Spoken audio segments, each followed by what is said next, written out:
Assalamualaikum everyone. In this video, we are going to discuss the seventh experiment, and this experiment is about Benedict test. And in this lecture, we are going to discuss what are the tests for the detection of carbohydrate. So this will be the part two of this video, and in the part one, we have discussed some tests. For example, we have discussed Mollis test, we have discussed iodine test, we have discussed Barfite test, and we have discussed Seminol's test for the detection of carbohydrate. But in this lecture, we are going to discuss Benedict test, Fling test, and the last test is the Oxazone test. So these three tests are going to cover in this video. So if you have don't subscribe to my channel, then go and press the bell icon and subscribe button, and also share it with your friends. So now let's start the lecture. So as all of you know that Benedict is used to detect the reducing sugars. Okay, used to detect reducing sugar. Reducing sugar are those who have free anomeric carbon atom. Okay, and non-reducing have no free anomeric carbon atom. So non-reducing sugar are sucrose, but reducing sugar are glucose, fructose, lactose, maltose. All of these are reducing sugar. Usually all the monosaccharides are reducing sugar, and some disaccharides are also reducing sugars. Now let's see the Benedict test, and it is very important, and you will going to see that Benedict test and Fling test, they are very similar. Okay, but they are a little bit of difficult, but I will make easy for you. Okay, so now let's start the lecture.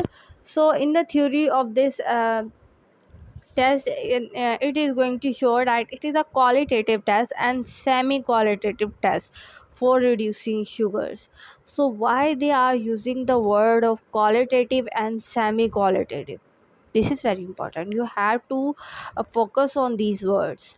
So these words are going to indicate that Benedict is going to show a relation. What a relation? It is going to show how many reducing sugars are present in a solution. Okay, so a solution, for example, if I given a solution and it's this solution contain 8 molecules of glucose.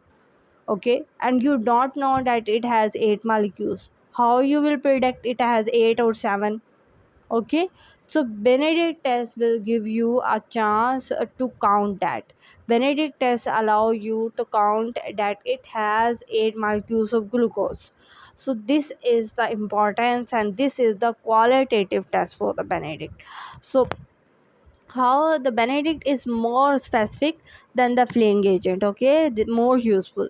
Moreover, in Benedict test, uric acid and keratin does not interfere in this results. Okay, now what is the principle of this reaction and this test? So the Benedict's principle is just similar to Fling reagent. They both are just similar, just a little bit of difference. Okay, the reducing sugars can reduce cupric ion to cuprous ion, and which is the basis of Fling and Benedict test. So fling and Benedict test में हो क्या रहा है? बिल्कुल same चीज़ हो रही है कि रिडक्शन हो रही है क्यूप्रिक आयन की क्यूप्रस आयन के अंदर.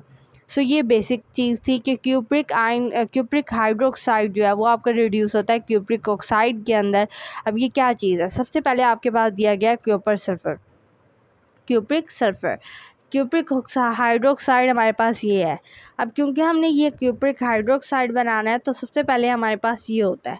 हमारे पास ये क्यूप्रिक हाइड्रोक्साइड डायरेक्टली नहीं आता है. ठीक है, हमने क्यूप्रिक सल्फेट को क्यूप्रिक हाइड्रोक्साइड बनाना है.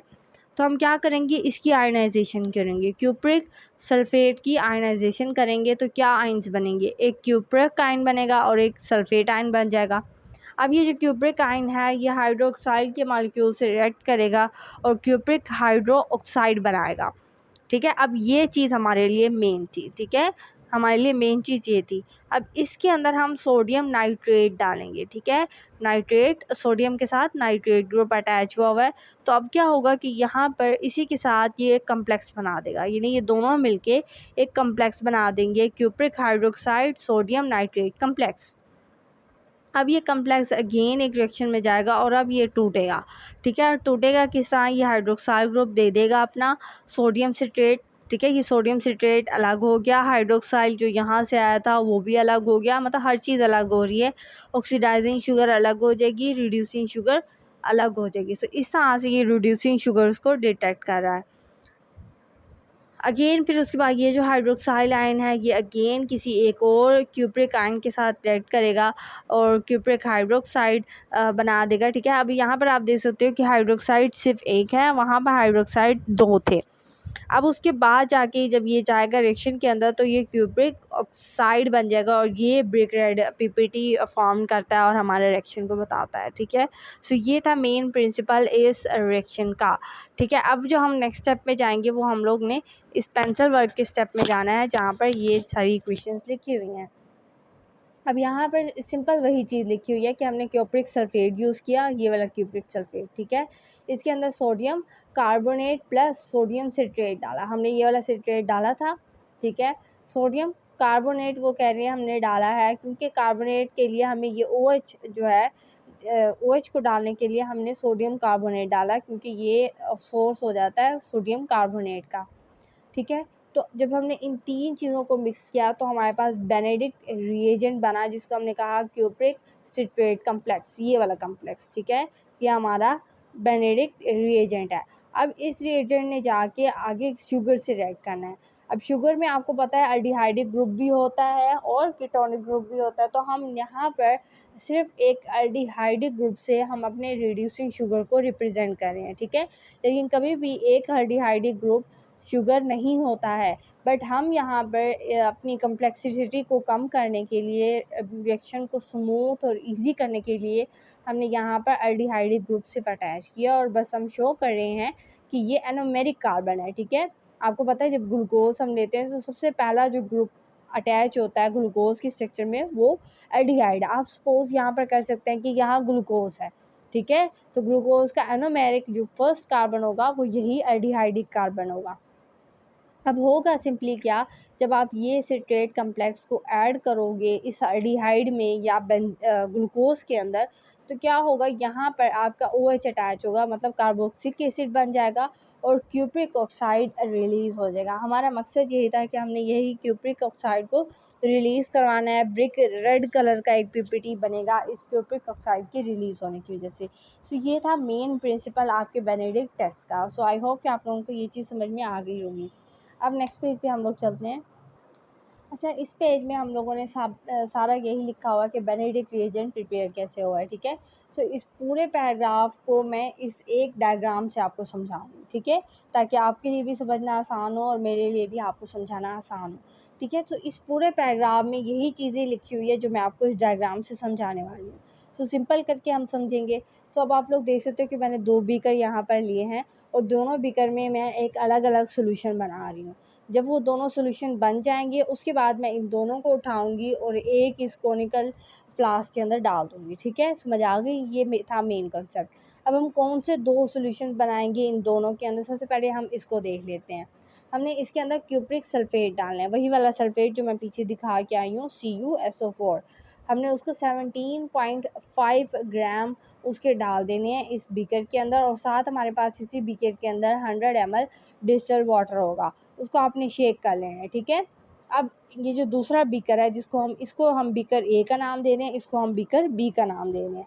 सो बीकर नंबर A में आपने सोडियम सिट्रेट डालना है, ठीक है, और सोडियम सिट्रेट के 173 ग्राम्स डालने हैं और दूसरी चीज़ आपने डालनी है सोडियम कार्बोनेट, और सोडियम कार्बोनेट के 90 ग्राम्स आप लोग डालेंगे अंदर और इसका वाटर में इसका सोल्यूशन बनाएंगे और वाटर आपने 750 ml लेना है, ठीक है। सो हमने कितना लिया, क्यूप्रिक सल्फेट हमने लिया 17.3 ग्राम, हमने वाटर यहाँ पर लिया 100, यहाँ पर हमने लिया 700, यहाँ पर 100, यहाँ 700, 750 है। आप इजी करने के लिए 700 भी कर सकते हो, इतना कुछ नहीं होगा, ठीक है। तो यहाँ पर आपने 90 ग्राम पूरा डाला सोडियम कार्बोनेट और 173 ग्राम सोडियम सिट्रेट डाला। अब आप जाके इन दोनों बीकर्स के सॉल्यूशंस को एक ही के अंदर मिक्स कर देंगे और ये पूरा 1000 ml का रिएजेंट जो है वो बन जाएगा। और साथ ही साथ आपने इसको हीट भी करना है, ठीक है। हीट करके फिर उसके बाद आप इसको मिक्स कर लेंगे और ये आपका बेनेडिक्ट रिएजेंट बन गया है। अच्छा, एक चीज़ याद रखनी कि ये ब्लू कलर का होता है और मैं यहाँ पर उसकी कलरिंग करना भूल गई हूँ, but it is of blue colour, ठीक है। सो रिएजेंट के लिए आपको क्या क्या चीज़ें चाहिए थी? क्यूप्रिक सल्फेट चाहिए था 17.3 ग्राम, सोडियम सिट्रेट चाहिए था, सॉरी यहाँ पर मैंने गलत, ये 173 ग्राम और क्यूप्रिक सल्फेट 17.3 ग्राम और ये 90 ग्राम। जी बिल्कुल ठीक है, ठीक है। तो ये वैल्यूज़ डाली और उसके बाद बेनेडिक्ट रिएजेंट बन गया। सो अब आप लोग यहाँ पर देख सकते हैं कि अगेन मैंने प्रिपरेशन जो है वो उसको समझाया हुआ है कि किस तरह से हमने उसको प्रिपेयर करना है।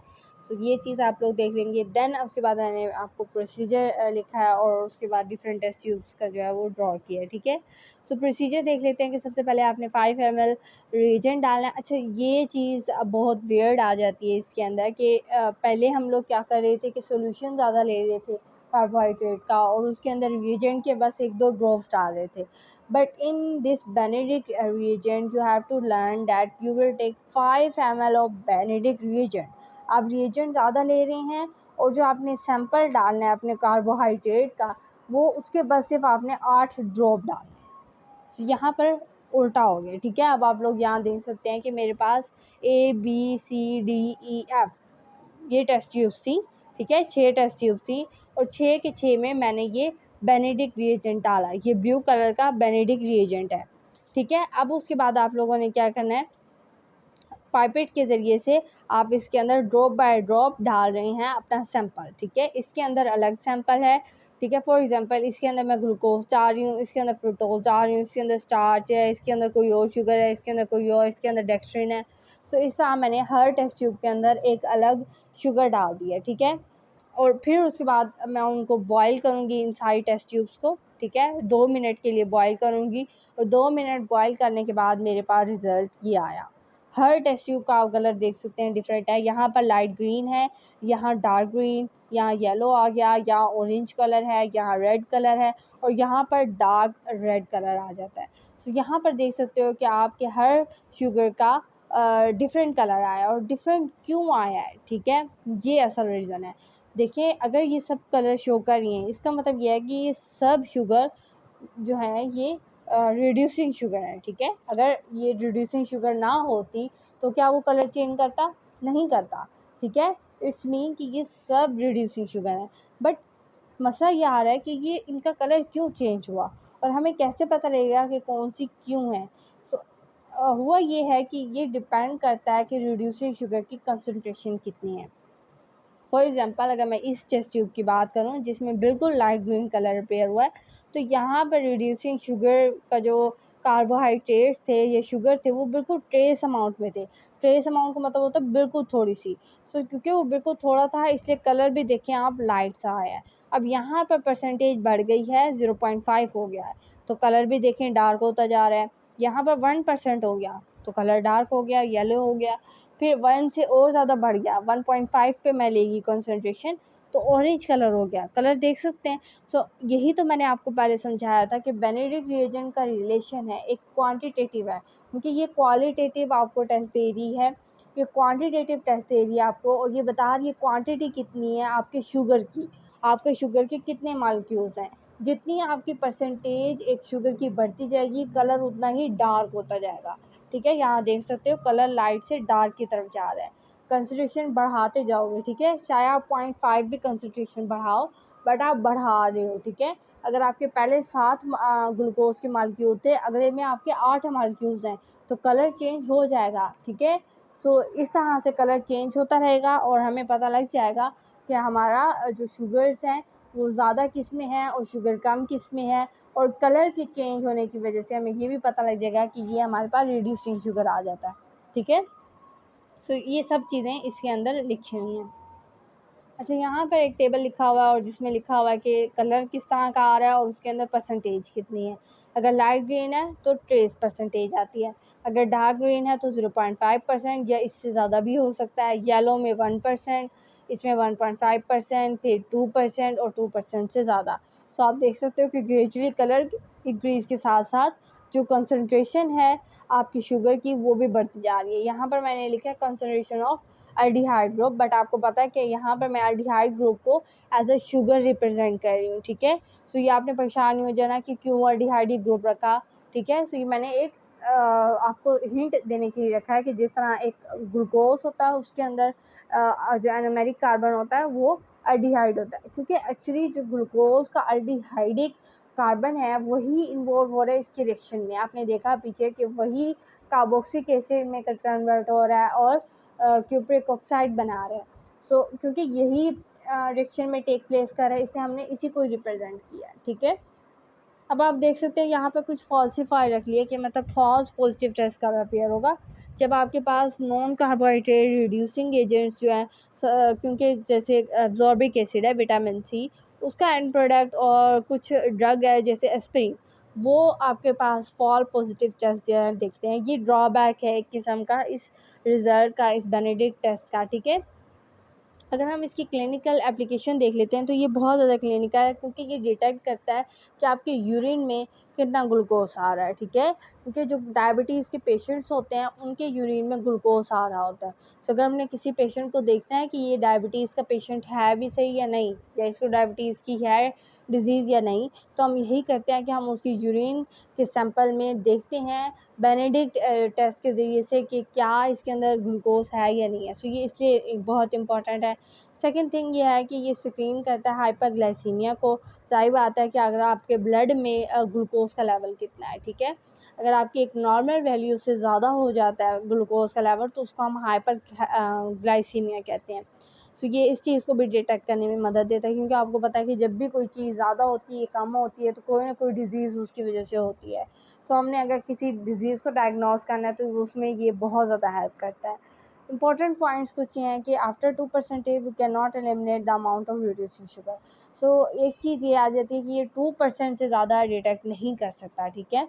सो ये इसकी एक लिमिटेशंस आया है कि ये उससे ज़्यादा नहीं करेगा, इसलिए हम इसको पूरा क्वांटिटेटिव नहीं कहते, हम इसको सेमी क्वांटिटेटिव कहते हैं, क्योंकि एक लिमिट आ रही है इसके अंदर। 2% से ज़्यादा ये नहीं डिटेक्ट कर सकता कि कितने शुगर है, ठीक है। अगर आप किसी टेस्ट सोल्यूशन में 2% से भी ज़्यादा का शुगर डाल रहे हो तो उसमें वो डिटेक्ट नहीं करेगा। इसी तरह अगर आप बॉडी में देखें तो अगर आपकी बॉडी में भी बहुत ज़्यादा शुगर है तो वो बेनेडिक्ट जो टेस्ट है वो भी डिटेक्ट नहीं कर पाएगा, ठीक है, कि आपके ब्लड में कितना शुगर है। सो ये था बेनेडिक्ट टेस्ट। अब हम चलेंगे फ्लेइंग टेस्ट के ऊपर, जो बिल्कुल इसी की तरह है बट थोड़ा सा डिफरेंस है। अगर आपको ये बेनेडिक्ट टेस्ट समझ में आ गया तो आपको फ्लेइंग टेस्ट ईजिली समझ आएगा, बट अगर आपको ये समझ नहीं आया है तो इसको दोबारा सुनिए, दोबारा से वीडियो स्टार्ट करें, दोबारा से इसको सुने, उसके बाद जाके आप फ्लेइंग टेस्ट को देखिएगा, क्योंकि अगर आप पहले उसको देख लेंगे तो आपको वो समझ में बिल्कुल नहीं आएगा। तो जब तक ये समझ नहीं आता आप वीडियो को देख सकते हो, और फिर भी अगर आपको कोई कन्फ्यूजन है तो आप मुझे कहना कि मैं आपको लिए दोबारा एक वीडियो बना दूँगी, ठीक है। तो अब मैं चलती हूँ फ्लिंग टेस्ट के ऊपर।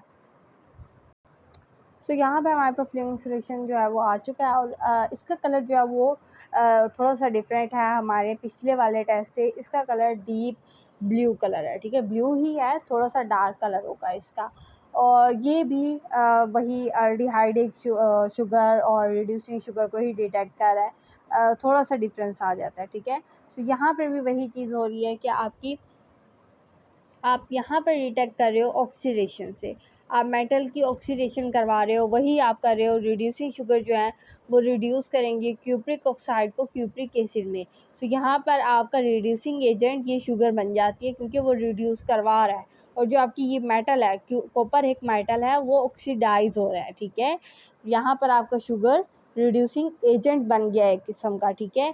और आपका जो मेटल है यानी क्यूपर जो सॉरी कॉपर आयन है वो आपका ऑक्सीडाइज हो रहा है, यानी ये जो क्यूप्रिक हाइड्रोक्साइड है ये आपका क्यूप्रिक ऑक्साइड में कन्वर्ट हो रहा है। अब आप यहाँ पर इक्वेशन देख सकते हो, बिल्कुल सेम वही है जो हमने पीछे पढ़ के आए थे, वही क्यूप्रिक सल्फेट आयनाइज हो रहा है, उसके बाद वो क्यूप्रिक हाइड्रोक्साइड बना रहा है। अब यहाँ पर डिफरेंस आता है, सिर्फ यहाँ पर क्यूप्रिक हाइड्रोक्साइड के साथ सोडियम सिट्रेट के रिएक्ट करने की बजाय सोडियम पोटाशियम टार्ट्रेट आ गया है। ये डिफरेंस था उन दोनों सोल्यूशन के अंदर।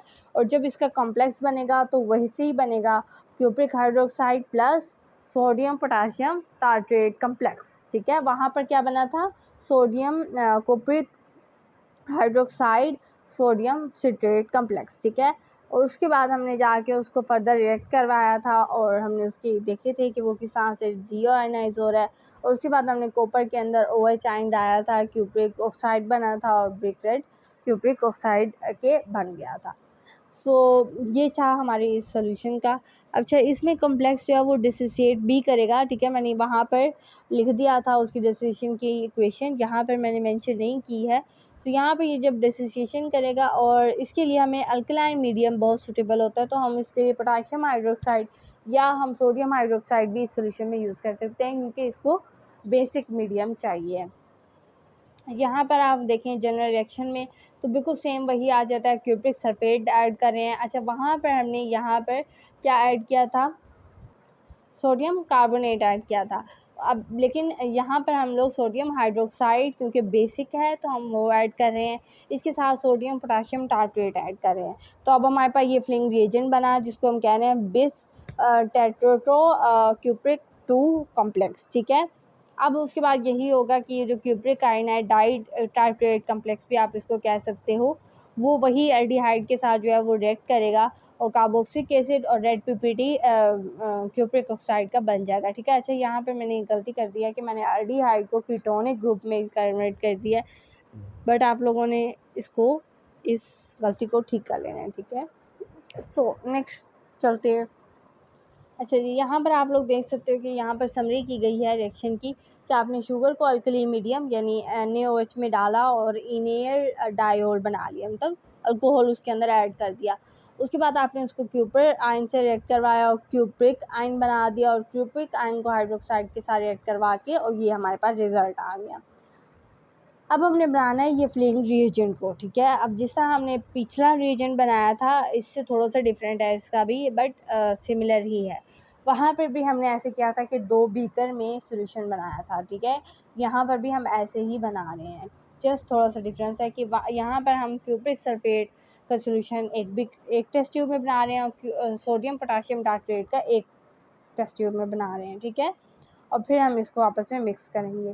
तो यहाँ पर फ्लेइंग सोल्यूशन जो 1 है इसके अंदर आपने 7% कॉपर सल्फेट डालना है और बाकी आपने इसके अंदर वाटर डाल देना है, ठीक है। 7% का मतलब क्या है, आपने 34 ग्राम, ठीक है, 34 ग्राम कॉपर सल्फेट और साथ बाकी वाटर आ जाएगा। बी जो सोल्यूशन आपने बनाया फ्लेइंग सोल्यूशन का, इसमें आपने पोटाशियम हाइड्रोक्साइड और सोडियम पोटाशियम टार्ट्रेट डालना है, ठीक है। और पोटाशियम हाइड्रोक्साइड के आप कितने ग्राम डालेंगे, 125 ग्राम डालेंगे और 173 ग्राम टार्ट्रेट डालेंगे। वहाँ पर भी जब हमने सोडियम नाइट्रेट डाला था तो 173 ग्राम डाला था। यहाँ पर हम जस्ट पोटाशियम हाइड्रोक्साइड के 125 ग्राम्स डालेंगे। अब वर्किंग सोल्यूशन क्या बनेगा, वर्किंग सोल्यूशन हमारे पास ये वाला है, ठीक है। यहाँ हम फ्लेइंग रीजन को वर्किंग सोल्यूशन कह रहे हैं कि जब ये दोनों सोल्यूशन नंबर ए और बी ये मिक्स होते हैं और इक्वल वॉल्यूम मिक्स होते हैं, मतलब अगर आपने इसका 50 ml ऐड किया इसके अंदर तो इसका भी 50 ml ही ऐड करोगे, ठीक है। इक्वल रखना है और आपको डीप ब्लू कलर का, ठीक है, ये ज़्यादा डार्क ब्लू कलर का, इससे डार्क ब्लू कलर है, ठीक है। तो डीप ब्लू कलर जो है वो आपको फ्लेइंग रिएजेंट का मिल जाएगा। अच्छा, यहाँ पर प्रोसीजर दिया हुआ है कि आपने वही वर्किंग सोल्यूशन जो आपका होगा रिएजेंट वो लेना है और 1 ml आपका सोल्यूशन ऐड कर देना है और उसको थोड़ी देर के लिए आप हीट अप करोगे और हीट करने के बाद आप लोगों ने उसके देखने क्रिस्टल्स, ब्रिक रेड क्रिस्टल जो है वो आपको मिलेंगे। यहाँ पर भी आप लोग देख सकते हो कि फ्लिंग सोल्यूशन ए और बी थे, उनको हमने मिक्स किया और उसके अंदर सैंपल ड्रॉप किया, हीट अप किया और फिर हमने रिजल्ट देखा कि जो है ब्रिक रेड कलर अगर प्रोड्यूस हो रहा है तो पॉजिटिव सेल्स है और अगर बिल्कुल वही ब्लू कलर रह रहा है तो इट्स मीन कि वो रिड्यूसिंग शुगर नहीं है, इसके अंदर जो है वो रिड्यूसिंग जो नेगेटिव टेस्ट है वो शो हो रहा है। अच्छा, अगर आप इसकी डिसएडवांटेजेस की बात करें तो डिसएडवांटेजेस में क्या है कि रिएजेंट जो है यूजली अनस्टेबल है, ठीक है। 2 मंथ तक जो है वो स्टोर कर सकते हैं हम इसको। और दूसरी चीज़ डिसएडवांटेज ये है, दूसरा डिसएडवांटेज ये है कि हम लोग इसको 2 पार्ट्स में प्रिपेयर करें, जो कि एक अच्छी बात नहीं है। हमने बाकी रिएजेंट्स को एक ही दफ़ा में एक ही जगह पे हमने किया, बट इसके लिए हमें 2 पार्ट्स करने पड़ रहे हैं।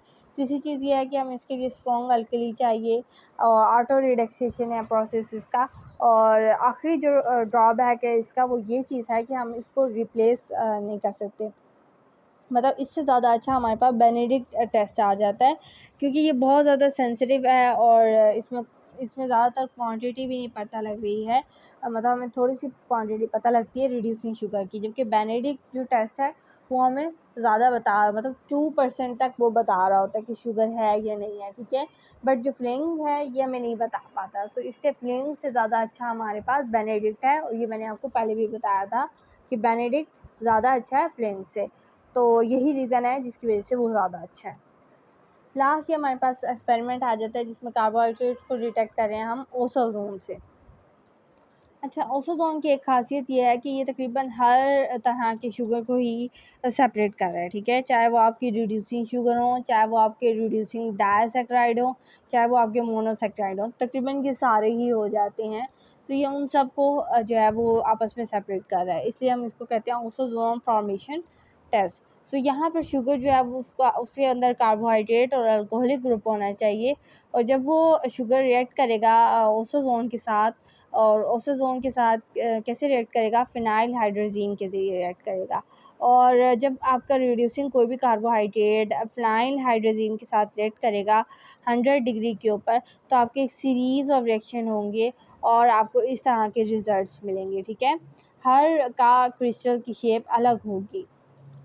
ये क्रिस्टल की शेप मैं आपको थोड़ी देर बाद दिखाती हूँ, ठीक है। मैं पहले आपको प्रोसीजर बता दूँ, उसके बाद मैं इसके रिज़ल्ट के ऊपर आऊँगी, ठीक है। अच्छा, यहाँ पर मेजर इक्वेशन लिखी हुई है, मैंने आपको कहा था कि कोई भी आपका रिड्यूसिंग शुगर या कुछ भी होगा वो आपका 3 फिनाइल हाइड्रोजीन, यानी 3 फिनाइल हाइड्रोजीन का मतलब यह है कि फिनाइल हाइड्रोजीन के 3 मॉलिक्यूल्स होंगे, वो जब भी रिएक्ट करेंगे तो आपका ग्लूकोज सब जोन बन जाएगा, ठीक है। अमोनिया रिलीज हो जाएगी और वाटर हो जाएगा, ठीक है। कांस्टेंट टेम्परेचर पे आपने इसको बॉयल करना है और पीएच भी आपने मेंटेन रखनी है इसकी। इसके अलावा आपने जो फॉर्म करोगे आप ओसोजोन, सो mannose will form same as the ozone, galactose is different from at the carbon number 4। सो ये डिफरेंस बता रहे हैं कि ओसोजोन में और उसमें क्या डिफरेंस है, बट आई थिंक ये आपको याद करने की ज़रूरत नहीं है।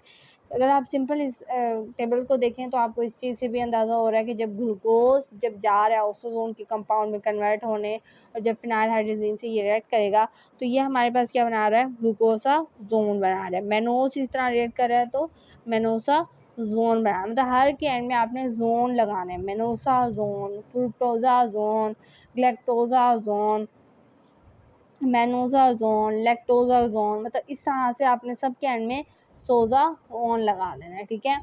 इसके अलावा अगर आप सोलबिलिटी देखोगे तो सब इनसॉल्युबल है सिवाय माल्टोस और लैक्टोस के, सब वाटर में इनसॉल्युबल होंगे, बॉइलिंग वाटर में भी इनसॉल्युबल हैं, ठीक है। अच्छा, शेप फिर आप देखोगे कि क्रिस्टल की शेप से आपको पता लगेगा कि ये कौन सा शुगर है। जैसे अगर आप देखो ग्लूकोज, मैनोस और फ्रुक्टोज, ये तीन जो है आपस में एक दूसरे के ही स्ट्रक्चरल आइसोमर हैं, तो इन सब में जो आपको शेप मिलेगी, जैसे ग्लूकोज में आपको बंडल ऑफ ग्लासेस मिलेंगे, यहाँ पर आपको बंडल ऑफ ग्लासेस मिलेंगे लेकिन बूम लाइक, मैनोज में बूम लाइक होगा। यहाँ पर भी आपको बंडल ऑफ ग्लासेस मिलेंगे लेकिन हे की शेप होगी फ्रुक्टोज में। लैक्टोज में आपको बिल्कुल नीडल जिस तरह सुई होती है उस तरह की शेप मिलेगी। माल्टोज में आपको सनफ्लावर जिस तरह होता है, एक फ्लावर की जिस तरह शेप होती है वो होगी, और लैक्टोज में आपको पफ बॉल की तरह शेप मिलेगी। रिएजेंट आप इसको जल्दी से देख लें कि फिनाइल हाइड्रोजीन, सोडियम एसीटेट और ग्लाइसिल एसिटिक एसिड से आप इस रिएजेंट को बनाएंगे। प्रोसीजर देख लेते हैं। प्रोसीजर में आपने 5 ml लेना है किसी भी शुगर का, और उसको आपने डिफरेंट जो है टेस्ट ट्यूब में ऐड करके लेबल कर देना है। उसके बाद आपने उसके अंदर 3.5 ग्राम ओसोजोन का जो मिक्सचर है, ठीक है, उसमें हमने फिनाइल हाइड्रोजीन डाला, ग्लाइसिलिक एसिड डाला, तो इन सब का जो मिक्सचर है वो डाल दोगे। उसके बाद आपने सबको बॉयल करना है 5 मिनट के लिए, और उसके बाद आपके क्रिस्टल बनना शुरू हो जाएंगे। Each tube how much time, कि कितनी देर बाद उसके क्रिस्टल बने, ये भी आपने नोट कर लेना है। इसके बाद आपने ग्लास रोड की मदद से उन क्रिस्टल्स को बाहर निकालना है और उन क्रिस्टल को माइक्रोस्कोप के अंदर देखना है, ठीक है। और इंटरप्रिटेशन आप यही लिख देंगे कि येलो कलर के क्रिस्टल जो हैं वो मिलते हैं। ग्लूकोज और फ्रुक्टोज जो है इन दोनों के क्रिस्टल्स 10 मिनट्स के अंदर मिल जाते हैं, जबकि ग्लैक्टोज के जो क्रिस्टल्स हैं वो 20 मिनट्स बाद मिलते हैं। माल्टोज़ के अगर आप देखें तो वो 10 से 15 मिनट बाद, लैक्टोज़ के 20 से 25 मिनट बाद। तो इस तरह से हर किसी का टाइम भी डिफरेंट होता है, सो आपने हर किसी का टाइम भी डिफरेंट कैलकुलेट करना है। प्रिकॉशंस की बात करते हैं तो आपने रिएजेंट के जो सब कुछ जो वैल्यूज़ हैं, जो एक प्रॉपर प्रोपोर्शन बनती है, वो आपने बिल्कुल ठीक रखनी है। इसके अलावा कूलिंग करने के लिए आपने वाटर बाथ को यूज़ करना है। इससे आप before boiling it should be noted that solution should not be concentrated too much, so इससे आपने उसकी कंसिडरेशन को भी ध्यान में रखना है। अब हम देखते हैं उस पेंसिल वर्क के ऊपर, ठीक है। सो यहाँ मैंने आपको ज़ूम करके दिखाया है कि सबसे पहले आपकी फॉर्मेशन हो रही है क्रिस्टल, और ये आपके पास ग्लूकोज का सॉल्यूशन है, इसमें क्रिस्टल बने और आपने वो क्रिस्टल बाहर निकाले, और अब ये आपका माइक्रोस्कोपिक व्यू आ रहा है उसका, ठीक है। सो आप यहाँ देख सकते हैं कि जो क्रिस्टल्स बने हैं 10 मिनट्स की हीट के बाद बने हैं, और उनकी स्ट्रक्चर आप लोग देख सकते हैं। अगर मैं थोड़ा सा और जूम करूँ, क्योंकि ये बहुत येलो कलर का है, इस वजह से शायद आपको क्लियरली विजिबल ना हो, बट आप लोग अब देख सकते हैं आई थिंक कि किस तरह की जो है वो बंच, ग्लास के बंडल्स के बंच जो हैं वो आपको नज़र आ रहे हैं ग्लूकोज के सॉल्यूशन के अंदर, ठीक है। अच्छा, यहाँ पर आप लोग देख सकते हैं, यहाँ पर भी क्रिस्टल्स 10 मिनट्स के बाद मिले हैं, और यहाँ पर क्रिस्टल्स की शेप आप लोग देख सकते हैं बिल्कुल ग्लूकोज की सेम ही है, मतलब बंच ऑफ क्रिस्टल्स हैं लेकिन हे लाइक हैं, ठीक है। तो ये इंडिकेट करता है कि ये फ्रुक्टोज का सॉल्यूशन है। उसके बाद आप सब लोग देख सकते हैं कि नेक्स्ट जो सॉल्यूशन हमारे पास आता है वो लैक्टोज़ का आ जाता है। इसके क्रिस्टल्स 20 से 25 मिनट्स के बाद मिलेंगे, और पफ बॉल की शेप जो है वो आप लोग लैक्टोज़ के सॉल्यूशन में देख सकते हैं। माल्टोज़ की तरफ आओ तो यहाँ पर 10 से 15 मिनट्स लग जाते हैं, और ये डाइसैकेराइड है, और इसकी शेप आप लोग देख सकते हैं बिल्कुल सनफ्लावर की तरह, एक जिस तरह का फ्लावर होता है बिल्कुल उस तरह की शेप जो है वो इसकी आ रही है, और आई थिंक कि अब आपको इसकी शेप क्लियर हो गई होगी। लास्ट जो शेप हमारे पास आती है वो है ग्लैक्टोज़ की, और ग्लैक्टोज़ की जो है वो नीडल लाइक शेप आती है, और 20 मिनट्स की हीट करने के बाद आती है। और अगर मैं इसकी शेप के ऊपर ज़ूम करूँ तो आई थिंक अब आपको इसकी शेप जो है नज़र आ रही होगी, बिल्कुल नीडल लाइक शेप है, ठीक है। सो ये था हमारा आज का एक्सपेरिमेंट। आई होप कि आप सब लोगों को ये सारी चीज़ें जो हैं वो समझ में आ गई होंगी, और अगर आपको फिर भी कोई भी कन्फ्यूजन है इस टेस्ट में, या इसकी कोई भी चीज़ समझ नहीं आई है, तो आप मुझे कह सकते हैं, मैं आपको ज़रूर उसका आंसर दूँगी।